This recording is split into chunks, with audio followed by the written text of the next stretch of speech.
Hey, grade 11 chemistry students. Today what we're learning about is the Arrhenius theory of acids and bases.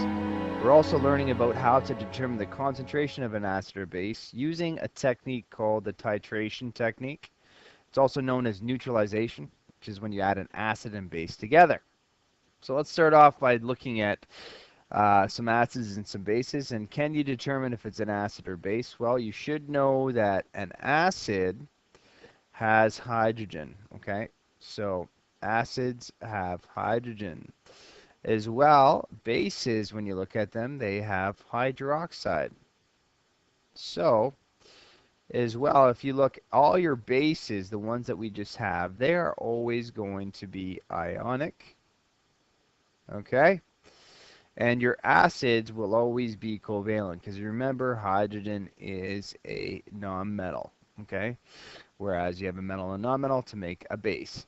So we're going to talk about the properties of acids and bases, and the major one is something called pH, which we're going to cover in class. It stands for the power of H, or H plus. Yeah, that's what pH stands for. And the pH is less than 7 for acids, and it's greater than 7 for bases. So really from 0 to 7 it's an acid, and from 7 to 14 it's a base. Now acids are sour when you taste them, and bases are bitter. When you use litmus paper, that's something that determines if it's an acid or base. It turns red with acids and blue with bases. If you take acid and you combine it with metal, it will actually break it down and form hydrogen gas. Now, acids can also corrode away your own tissue. So if you poured some acid on your hand, it would eat away at it. Bases also would corrode your tissues as well. When you actually touch an acid, it has no texture. You would feel the burning, but the acid itself has no texture. Bases actually feel slippery, so when you get some base on your hands, it will actually feel a little bit slippery. Acids react with carbonate to form CO2. And in general, the most important thing is that acids have H plus being released, and bases release hydroxide or OH negative. More information is located on page 455 of your text. So the Arrhenius theory of acids is an acid is a substance that releases H+. A base is a substance that releases hydroxide. So some examples of acids are anything that have hydrogen in the front. Okay, so HCl is an acid, H2SO4 is an acid. Base examples are anything that have hydroxide at the end. So sodium hydroxide, potassium hydroxide, anybody with OH is going to be a base. So acid-base reactions, when you add them together, they're known as neutralizations. The reaction between an acid and a base will always produce water and a salt. Now the salt is an ionic compound. It's not just NaCl. So if we look at this example here, we have an acid plus a base, and what we form is water, and we have a salt. So using a titration technique, which is basically just neutralization, we can use a balanced neutralization equation to determine the unknown concentration of one solution. So titrations allow us to determine the concentration of an unknown acid or base. For example, 13.84 milliliters of hydrochloric acid neutralize 25 milliliters of 0.10 moles per liter of solution of sodium hydroxide. What is the concentration of hydrochloric acid? Okay guys, this is exactly like stoichiometry. What we do is we have a balanced chemical equation. We write our information beneath that balanced chemical equation. So you can see I just took my moles per liter, I put a big M and I put it underneath here. My milliliters are located here. My volume of my hydrochloric acid is underneath there. And it says what is the concentration of hydrochloric acid, so this is what we want to find. Now this should strike you as stoichiometry, what we've been doing for a little while here now. Because we have information on this and we want to find information here. Now if we can find moles, we know that it's going to be a 1-to-1 ratio.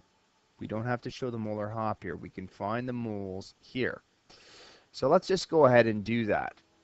So if we know V and C, we can find N because N equals C times V. Let's do that first. So you can see this is my concentration, 0.100 moles per liter. my volume is 25 milliliters, which I'm going to convert to liters by dividing by 1,000 milliliters, which is going to be 0.025 liters. When we multiply that out, this will give us 0.0025 moles. So the moles that we have here for NaOH will equal the moles of HCl. And the reason is because it's a 1-to-1 coefficient ratio. Now to find C, we have enough information. All we have to do is take C, take our moles, divided by our volume. Let's do that now. 0.0025 moles divided by my volume, which again, I'm going to divide by 1,000, just like I did on this side, and this will be my new volume. Okay, and we divide it, and we get a concentration of 0.180 moles per liter. Now this is fantastic because we've discovered the concentration of our unknown acid, which was HCl, knowing the concentration of our base, and this is our solution. Now there's an easier way to do this, and you can only do it with a 1-to-1 ratio, okay? So we'll write this down. When you have a 1-to-1 acid to base ratio, you can use this equation, which is exactly like our dilution equation. Ca, concentration of my acid, times the volume of my acid, is equal to the concentration of my base times the volume of my base. And the reason why this works is because concentration times volume is equal to moles. So the moles of our acid equals the moles of our base. So we can do this when it's a 1-to-1 ratio. We can't do it when it's not a 1-to-1 ratio, but we can do it here. So I'm going to fill in my numbers here. Remember, I don't know the concentration of my acid. I know the volume of my acid. I don't know the concentration, or I do know the concentration of my base, and I know the volume of my base as well. So let's just fill that in. So you can see I've substituted my numbers into this. This is often known as the titration equation or neutralization equation for 1-to-1 ratios. We put it in here. We want to solve for Ca. So we divide both sides by 13.84 milliliters. It's still equal. Whatever I do to one side, I do to the other. You can see that milliliters cancels out. And our units are going to be in moles per liter. When you do this, you get the same answer. So when it's a 1-to-1 ratio, you can use this equation. This is sometimes known as C1V1 equals C2V2. It doesn't make a difference. It's just a scenario where the moles are equal. That's it. So this is going to be our problem of the day tomorrow. Determine if it's a 1-to-1 ratio. If it is, you can use CAVA equals CBVB. If it's not, you have to set it up just like normal stoichiometry.